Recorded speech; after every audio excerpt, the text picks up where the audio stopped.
Okay, good day to all science students. In this video lesson, we are going to tackle now the Science 9, Term 1, Week 9. For Day 1, Earth's crust, continental drift theory, and Pangaea. Describe the structures of Earth's crust and the movement of tectonic plates. Explain the main idea of the continental drift theory and the concept of Pangaea, and appreciate how scientific discoveries change our understanding of Earth's history. Okay, for a motivational activity, the outermost layer of the earth where we live is called blank. Okay, that is the crust. The earth's crust is divided into large pieces known as blank. Okay, that is tectonic plates. Tectonic plates float on the blank. Okay, asthenosphere. The theory that explains that continents were once joined together is called continental drift theory. Who proposed the continental drift theory? Okay, that is Alfred Wegener.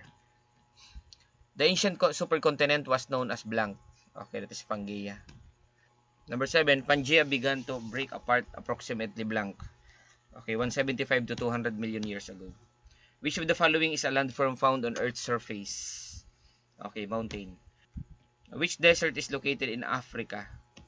Okay, the Sahara Desert. The movement of tectonic plates happens because they float on a blank. Okay, that is semi-fluid layer.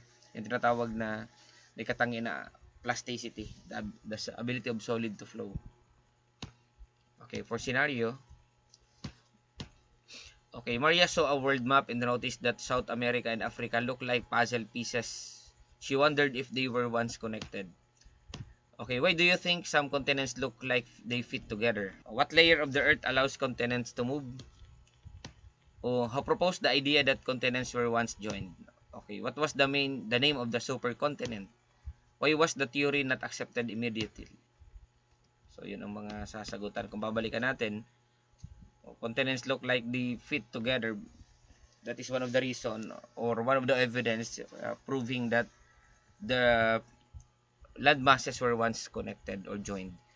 Okay, what layer of the earth allows continents to move? Okay, that is the asthenosphere. Who proposed the idea that continents were once joined? Okay, that is Alfred Wegener. What was the name of the supercontinent? Okay, that was the Pangaea. Why was the theory not accepted immediately? Okay, kulang pa po doon sa mga sa proof or evidences that really the plates are moving. Okay, before we understand how continents move, let us first recall some important ideas about Earth's structure. The Earth's crust is the thin outermost layer of the planet where we live. It is broken into large sections called tectonic plates. These plates float on a soft, semi-fluid layer beneath them known as the asthenosphere. Because of this, the plates can slowly move over time.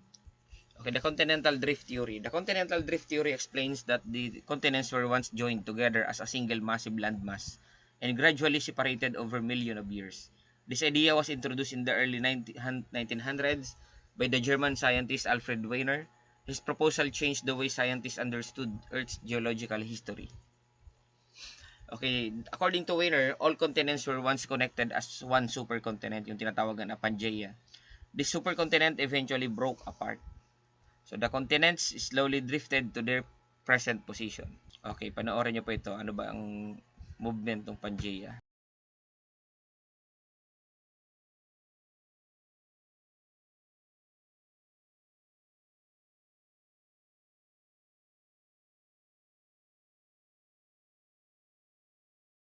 The name of the ancient supercontinent was Pangaea. The term comes from Greek word meaning all earth. Okay, Pangaea existed about 335 million years ago during the late Paleozoic era, around 175 to 200 million years ago. It began to split apart. This separation formed new ocean basins and eventually produced the continents we know today. Understanding Pangaea helps us realize that Earth's surface is dynamic and continuously changing over long periods of time. Earth's crust is divided into tectonic plates that move slowly over the asthenosphere. The continental drift theory proposed by Alfred Wegener explains that continents were once joined. As Pangaea and later drifted apart, this discovery helped scientists better understand Earth's changing surface. Okay, sagutan natin itong mga question. The outermost layer of the Earth is called crust. Tectonic plates float on blank, asthenosphere. The theory that states continents were once joined together is called the continental drift theory. The scientist who proposed the continental drift theory was Alfred Wegener. The ancient supercontinent was known as blank. That is Pangaea. Pangaea began to break apart movement.